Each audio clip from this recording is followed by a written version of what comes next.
Joining me now, as he does each and every week, is Sky News Australia's media watchdog columnist, Gerard Henderson. Gerard, thank you so much for joining me as always. And you've got some cracker topics that you've come across, as you always provide us. Yes. The first one, Channel 7. Now, we know it is difficult to get a panel of undecided voters, but let's take a look at how 7 did. Let's head to a living room there. Political science students from Flinders University, pretty strong and clear reaction. Have a listen.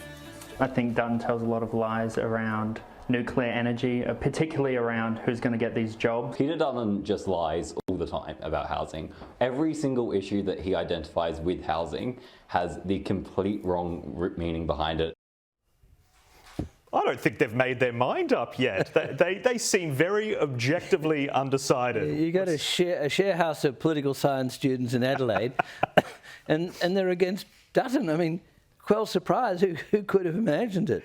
And it went on. I mean, there were 4 of them eventually. I picked out 2 of them, but they all agreed with one another. It was like a little Marxist cell there. And that's fine. You know? There's little Marxist cells everywhere, particularly among political scientists. But I guess the problem is the media trying to pass this off as being, oh, well, these are our objective. Well, pass it off as the view of young Australians. Now, some young Australians hold those views. But if you went into other places, you'd find young Australians who don't hold those views, and I could introduce them to some of them if Channel 7 were interested, and I'm sure you could too. It's a bit lazy. They could have gone to multiple Marxist cells as well. Yes, they could have. They could have had a divergence of opinions there. And some Trotskyites as well, just to get a different view. Yeah. Now, John Lyons, you've been following him very closely. Yes. He's taken on a big job in the US, so I guess he's over there working hard for the taxpayers? Well, I've been tuning in to get, because he said, as you know, he said he was going to translate the Trump administration for people like me and you. We couldn't work it out. Which is so silly. We need him to do So they sent John Lyons over there, and he was filmed in Washington saying he was going to do this, and we showed this on the show a month or so ago. But then he's sort of gone missing, and I inquired of the ABC, you know, what might be the case, and they came back and said, no problem really. And then they came back and said, oh, hang on, he's back in Australia. So I didn't write about him, my media watchdog, because I've been very courteous, and I thought I'd give it another week. And then, lo and behold, on Late Night Live the other night, as I called it, Late Night Left on the ABC with David Marr, up jumps John Lyons, and he's back in Australia flogging his latest book.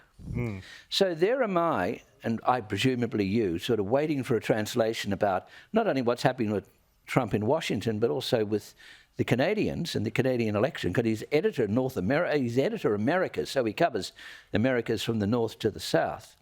And I can't get the translation because he's back in Australia. Well, how am I going to know what to think now, Gerard? I've no idea. It's just gibberish. It's a different language if it hasn't been translated. Yeah. So there you go. So I've been watching it, but I imagine he'll be flying back there soon once he's launched his book. I wonder if he's doing some election stuff here. He's a bit of a heavy hitter. Well, he's done a couple of things online for the ABC, but nothing on the main programs on the ABC, nothing on the main television or radio programs. Except plugging his book, of course. Except Late Night Line, where he mentions his book. On, the ABC does love to plug products. Which is on Ukraine. It's not on America, so, yeah.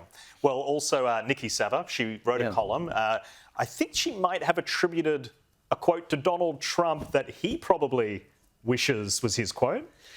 Yes, he would, but the quote that she came up with is, you know, do you feel you're better off now than you were at the last election, is nearly half a century old, and it's a famous quote from Ronald Reagan. And it's shown a lot on television. Clips are often shown. I think I saw one recently on Sky News the other night. One of the programs had it on.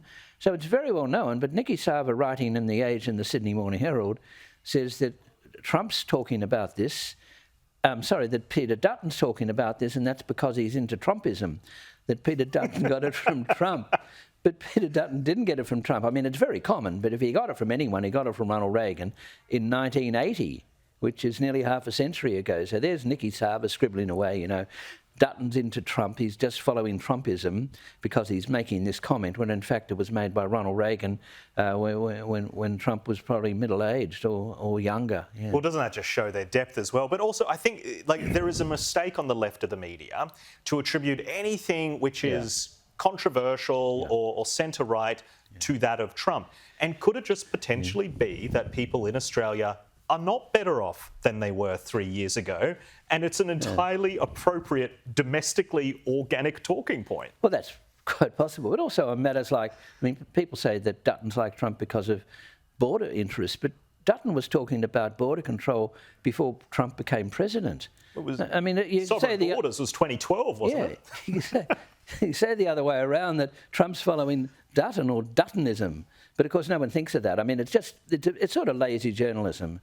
I mean, Dutton is his own person. It's lazy boogeyman journalism. Well, boogeyman It's here is someone who is, I think, statistically not liked in Australia, and that's fair enough for whatever reasons. He definitely caused people's superannuation a bit of a hit, and you can understand when people are angry.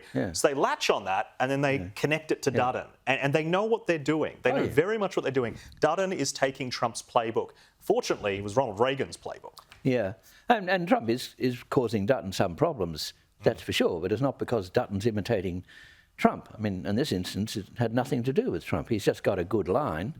But Bill Clinton used the same line. I mean, this is since Ronald Reagan made that statement in 1980, many politicians have used it. It's a very simple question: are you better off or not? I mean, it's a very good line. It's a good question. A brilliant line. It's probably how you should vote. That's probably how you should vote. Gerard Henderson, thank you so much as always. Okay. Really appreciate your insights.